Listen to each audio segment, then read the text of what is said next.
بیوی نے اپنے شوہر کو بیٹے کی صورت میں مرنے کے بعد اپنی امانت کیسے اپنے شوہر کو لوٹائی، انتہائی حیران کن واقعہ جو دور نبوی میں پیش آیا۔ بسم اللہ الرحمن الرحیم۔ السلام علیکم ورحمۃ اللہ وبرکاتہ۔ حضرت سیدنا زید بن اسلم رضی اللہ تعالی عنہ فرماتے ہیں، میرے والد صاحب نے بتایا کہ ایک مرتبہ حضرت سیدنا عمر بن خطاب رضی اللہ عنہ لوگوں کے درمیان جلوہ فرماتے کہ اچانک ہمارے قریب سے ایک شخص گزرا جس نے اپنے بچے کو کندھوں پر بٹھا رکھا تھا۔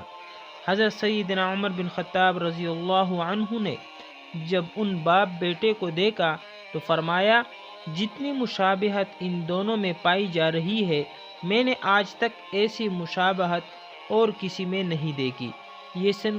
یہ سن کر اس شخص نے عرض کی، اے امیر المؤمنین رضی اللہ عنہ، میرے اس بچے کا واقعہ بہت عجیب و غریب ہے۔ اس کی ماں کے فوت ہونے کے بعد اس کی ولادت ہوئی ہے۔ یہ سن کر آپ رضی اللہ عنہ نے فرمایا، پورا واقعہ بیان کرو۔ وہ شخص عرض کرنے لگا، اے امیر المؤمنین رضی اللہ عنہ، میں جہاد کے لیے جانے لگا تو اس کی والدہ حاملہ تھی۔ میں نے جاتے وقت دعا کی، اے اللہ عز و جل، میری زوجہ کے پیٹ میں جو حمل ہے میں اسے تیرے حوالے کرتا ہوں، تو ہی اس کی حفاظت فرمانا۔ یہ دعا کر کے میں جہاد کے لیے روانہ ہو گیا۔ جب میں واپس آیا تو مجھے بتایا گیا کہ میری زوجہ کا انتقال ہو گیا ہے۔ مجھے بہت افسوس ہوا۔ ایک رات میں نے اپنے چچا زاد بھائی سے کہا، مجھے میری بیوی کی قبر پر لے چلو۔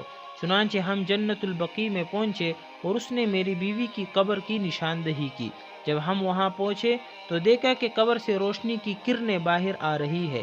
میں نے اپنے چچا زاد بھائی سے کہا، یہ روشنی کیسی ہے؟ اس نے جواب دیا، چنانچہ میں نے پاوڑا منگوایا، اسی طرح روشنی ظاہر ہوتی ہے، نہ جانے اس میں کیا راز ہے۔ جب میں نے یہ سنا، جب میں نے ارادہ کیا کہ میں اللہ عز و جل کی قدرت کا کرشمہ نظر آیا کہ یہ میرا بچہ اپنی ماں کی گود میں بیٹا کھیل رہا تھا۔ جب میں قبر میں اترا تو کسی ندا دینے والے نے ندا دی، تو نے جو امانت اللہ عز و جل کے پاس رکھی تھی وہ تجھے واپس کی جاتی ہے۔ جا اپنے بچے کو لے جا۔ اگر تو اس کی ماں کو بھی اللہ عز و جل کے سپرد کر جاتا تو اسے بھی صحیح و سلامت پاتا۔ پس میں نے اپنے بیٹے کو اٹھایا اور قبر سے باہر نکالا۔ جیسے ہی میں قبر سے باہر نکلا، قبر پہلے کی طرح دوبارہ بند ہو گئی۔ صحابی رسول صلی اللہ تعالی علیہ وسلم رضی اللہ تعالی عنہ نے اپنا بیٹا اللہ عز و جل کے سپرد کیا تو اللہ جل شانہ نے اسے قبر میں بھی زندہ رکھا۔ اے اللہ عز و جل، ہم بھی اپنا ایمان تیرے سپرد کرتے ہیں، تو ہمارے ایمان کی حفاظت فرمانا اور ہمارا خاتمہ بالخیر فرمانا۔ مسلمان ہے عطار تیری عطا سے، ہو ایمان پر خاتمہ یا الہی عز و جل۔